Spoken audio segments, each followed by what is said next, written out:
ఖచ్చితంగా మన పోరాటం అనేది ఖచ్చితంగా జరుగుతుంది. ప్రభుత్వాన్ని మేలుకొలిపే కార్యక్రమం ఖచ్చితంగా చేయగలిగింది.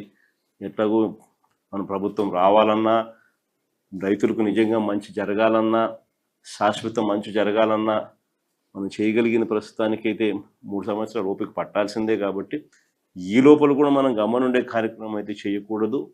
ఖచ్చితంగా రైతుల తరపున ఈ ప్రభుత్వం మీద ప్రెషర్ క్రియేట్ చేసే కార్యక్రమం అయితే చేయాలి. ఇందులో భాగంగా నేను కూడా ఖచ్చితంగా నెక్స్ట్ వీకో ఈ నెక్స్ట్ 10 days 10 daysలోనే నేను కూడా ఏదో ఒక ప్రాంతంలో నేను కూడా నా పర్యటన పెట్టుకునే కార్యక్రమం కూడా చేస్తాను. చేసుకొని ఇది ఈ మాదిరిగా ఇంక ప్రెజర్ పెట్టే కార్యక్రమం బిల్డ్ చేస్తూ పోవాల్సిందే. మన ఆక్వా కూడా అదే పరిస్థితిలో వాళ్ళు కూడా వెలుబెల్లాడిపోతూ ఉన్న పరిస్థితిలో అక్కడ వాళ్లకు భరోసా ఇచ్చే కార్యక్రమమే చేసినాం. అక్కడ కూడా సేమ్ సిండికేట్ ప్రాబ్లం.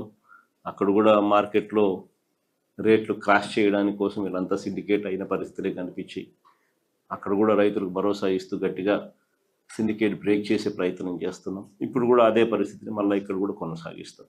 అన్ని రకాలుగా రైతులకు తోడుగా ఉండే కార్యక్రమం వైఎస్ఆర్ కాంగ్రెస్ పార్టీ తరఫున ప్రతి జిల్లా కేంద్రంలోనూ ఎక్కడెక్కడైతే ఏ జిల్లాలలో రైతులు ఇబ్బందులు పడుతూ ఉన్నారు ఆ ప్రతి జిల్లాలోనూ వైఎస్ఆర్ కాంగ్రెస్ పార్టీ ఆ పర్టికులర్ రైతుల సమస్యల మీద రైతులకు అండగా ఉండే కార్యక్రమం ఖచ్చితంగా అడుగులు వేస్తూ పోతుంది.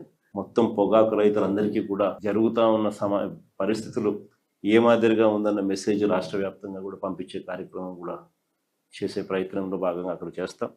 ఆ తర్వాత కూడా ప్రభుత్వంలో ఎటువంటి చలనం రాకపోతే ఇంకా కొద్ది రోజులు గ్యాప్ ఇచ్చి మళ్ళీ కందుకూరులో కూడా ఆ తర్వాత కూడా మళ్ళీ పెట్టే కార్యక్రమం కూడా మళ్ళీ ప్లాన్ చేస్తాం. అంటే ఖచ్చితంగా ఈ ప్రభుత్వం నిద్ర నటిస్తూ ఉన్న ప్రభుత్వం కాబట్టి ఖచ్చితంగా నిద్రపోయే వాళ్ళని లేపొచ్చు, కానీ నిద్ర నటిస్తూ ఉన్నప్పుడు లేపడం కష్టం. కాబట్టి నిద్ర నటిస్తూ ఉన్న ప్రభుత్వాన్ని లేపడం కొంచెం కష్టమైన ప్రెజర్ అనేది గట్టిగా పెట్టే కొద్దీ వాళ్ళలో మార్పు వస్తుందేమో అని ఆశిద్దాం. ఖచ్చితంగా అవన్నీ కూడా చేస్తాం.